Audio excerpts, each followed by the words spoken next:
up, Ohio? Hello, everybody. Welcome to a new edition of the Fanthem Sports Report. My name is Nick Brolis. I am your host. Thank you for joining me. This edition of the Fanthem Sports Report is brought to you by Cafe 80s.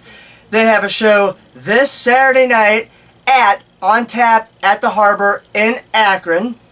It starts at 9 o'clock, and if you want more information or just directions to the location, feel free to visit their website at thecafe80s.net. You can also find them on Facebook, The Cafe 80s. Now, the NBA Finals have finally finished. And my prediction was just a little off. I predicted 99-91 for the final score, with the Cavs winning and extending the series to Friday night, but that was not the case. And the Cavs lost 4-2 to the Golden State Warriors. Yeah, wasn't happy about it. Any Cavs fan understands. But I can tell you this. I was extremely proud at how the Cavaliers season went. And it's like I explained to my buddy Andy, a.k.a. the Rockstar. The Cavaliers went as far as to the finals, which is where 28 other teams wish they would have reached. And they gave the other best team in the NBA, the Golden State Warriors, a good run for their money, and they were missing 3 very key starters. Not to mention the fact that Golden State had been playing with the same roster for the most part for the last 2 years. So I'm not going to hang my head. I'm very upbeat about it. As a matter of fact, I am extremely looking forward to the start of next season, because as long as the Cavaliers keep this team intact for the most part, I think they're going to get very close, if not reach more than 60 wins next year. I know some of you think that's going out on a limb, but I don't. I really do think that they got enough talent to do so. Now, about the game itself, I think the refereeing could have been a little bit better, but I'm not gonna hang on that, so to speak. As far as I was concerned, all the games from the regular season through the playoffs, I thought the officials were just horrible. But again, I'm not gonna stick on that. I thought the Cavaliers ran out of gas, obviously, and they ran out of talent. So the only other thing that I really want to bring up about Game 6, I don't know how on earth Andre Iguodala gets handed the MVP of the finals. He had a good MVP, a good finals series. I'm not taking that away from him. But how do you not give it to LeBron? I know he was a part of the losing team, but so what? He averaged more points, more rebounds, and more assists than anybody on both teams. How do you not give LeBron the MVP? And I'm not just saying that because I'm a Cavs fan. I know a lot of people, not just media, that agree with me on that. So, I have moved on from Game 6. I am very much so looking forward to the next season, as I just stated to you. I think that the Cavaliers are going to make another deep playoff run.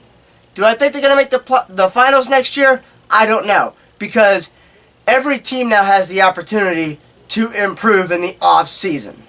So, with that being said, I'm moving on, and I'm very much so looking forward to what the Cavs can do in this off season to improve this team. Now on to the Indians. They kind of got slaughtered last night.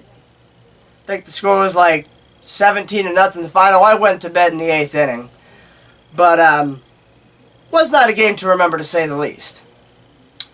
Individually, I'm done with Nick Hagedorn as relief pitcher. I'm also on the verge of being done with Carlos Santana. I'm curious what the Indians could get for him. Michael Bourne, as some of you may know, I've been done with him. Trade him. Get something for him.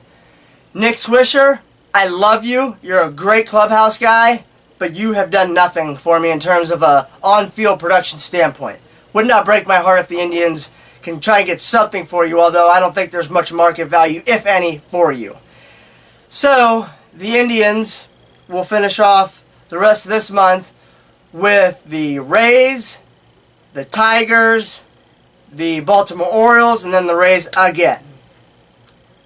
I'm not sure what's going to happen with the rest of the month, but I will tell you this. There's still a fighting chance in terms of the standings that the Indians can get to within the wild card, because I don't know. I know there's a lot of baseball left, but I'm just not feeling the Central Division title right about now. Now, as it pertains to the Browns, and this is where I'm pretty much going to end the show, they finished off mandatory minicamp today.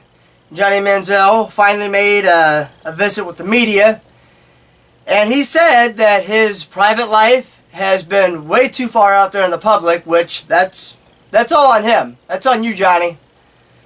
But he did say this. He has to make adjustments and will make adjustments, and he thinks that it's not fair to guys like Joe Hayden and Joe Thomas and so on that they have to continue to answer questions about Johnny Manziel when they shouldn't. And he said that he's embarrassed, and he should be. So we're going to see what type of adjustments he makes between now and the end of July when training camp starts up in Berea. So, Johnny, you gotta get a handle on this. And for those of you that are wondering, I have told you guys this. I'm not giving up on Manziel yet. I want to see what he can do with a full season. And yeah, if he gets through 8 games and he looks absolutely horrible, okay, fine, let him go. But I just want to see the guy get a chance, especially for as high of a draft pick as he was. So, with that being said, I want to thank you guys for joining me here on the Fanthem Sports Report. My name is Nick Brolis.